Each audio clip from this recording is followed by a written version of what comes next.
The village of Nkoranga sat nestled between two rolling hills, hidden beneath a canopy of thick, ancient trees. It was a place of whispered legends and unspoken fears. The people were bound by customs as old as the land itself, where breaches of tradition often led to brutal consequences. Yet, even in a village accustomed to the macabre, nothing could prepare them for the horror of what transpired in Obasi's home that fateful night. Obasi was a stoic man, his face as hard and unyielding as the rocky soil he tilled.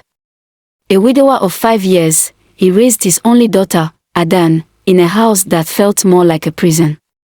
He was a man who believed in discipline, in the power of tradition, and in the punishment of disobedience. Adanne, a spirited girl of 16, often chafed under his iron grip. She was the kind of girl who danced with the wind, laughed with the rivers, and dreamed of a world beyond the suffocating borders of Nkoranga. Her dreams, however, were a thorn in Obasi's side. "You will do as I say," he would growl, his voice heavy with authority. "Your place is here, tending to this house and honoring our ancestors." But Adanne had heard stories of other villages, places where girls like her learned to read, to write, to think for themselves. She yearned for that freedom, for a life that was her own. One evening, she voiced her desires openly for the first time. "Papa, I want to live in Nkoranga," she said, her voice trembling but resolute. "I want to see the world, to learn, to grow. There is more to life than this." The slap came so fast, she didn't see it coming. Her cheek burned, tears springing to her eyes. "You speak of living," Obasi roared. "Do you know what that would mean? It would mean dishonoring your mother's spirit, bringing shame to our name. You will stay, Adanne. That is final." But Adanne was not deterred. That night, she made plans to leave. She gathered what little she could, a few clothes, some dried yams, and a small wooden carving her mother had given her.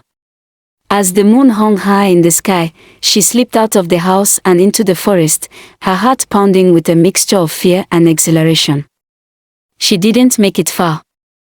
Obasi found her at the edge of the forest, clutching her bundle, her wide eyes reflecting the torchlight he carried. His fury was palpable, a storm ready to unleash its wrath. "You dare defy me?" he bellowed, grabbing her by the arm. "You think you can live and shame me before the village?" "Papa, please," Adanne pleaded, tears streaming down her face. "I only want a chance to live my life. Please, let me go." But Obasi was beyond reasoning. He dragged her back to the house, his grip like iron. What happened next would haunt the village for generations. The details of that night were pieced together later from whispers and fragments, each villager adding their own speculation. Some said they heard Adanne's screams echoing through the forest, desperate and primal. Others claimed to have seen the faint glow of fire through the cracks in Obasi's walls.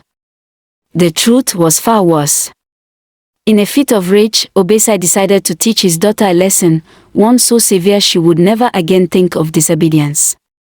He fetched the large clay pot used for pounding yam, its interior smooth and worn from years of use. He forced Adanne inside, her slender frame barely fitting into the cramped space. "Since you wish to live," he snarled, his voice devoid of humanity, "I will send you to the ancestors myself." Adanne screamed, begged, fought against him, but her cries fell on deaf ears. Obasi began pounding, using the heavy pestle that had been his tool for decades. Each strike reverberated through the pot, through the room, through the very fabric of the night. It was said that the ancestors themselves wept at night, the skies opening up in a torrential downpour. But even the rain could not drown out the sound of Obasi's madness. Morning came, and with it, silence. The villagers, drawn by the eerie quiet and the absence of Adanne's usual morning singing, gathered outside Obasi's home. When no answer came to their calls, a few brave men forced their way inside.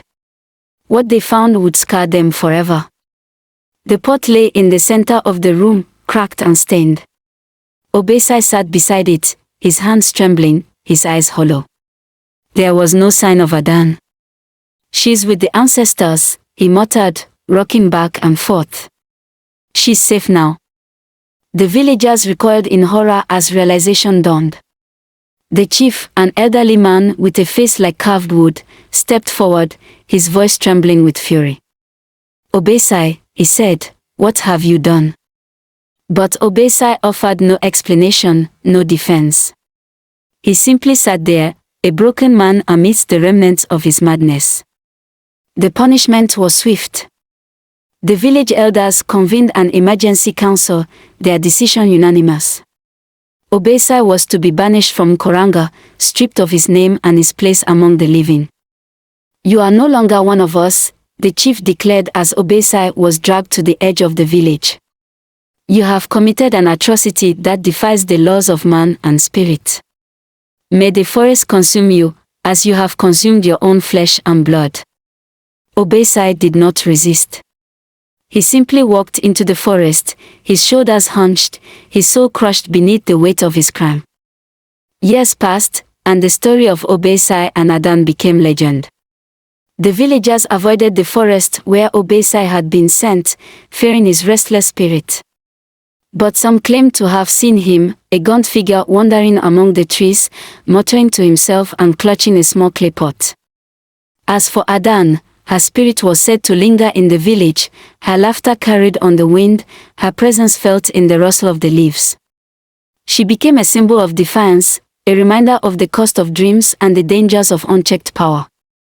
And so, the tale of the father who pounded his daughter alive in a pot was passed down through generations, a chilling testament to the darkness that can reside in even the most ordinary of men. Let me know your thoughts and lessons on the comment section. Please also subscribe to my channel and share.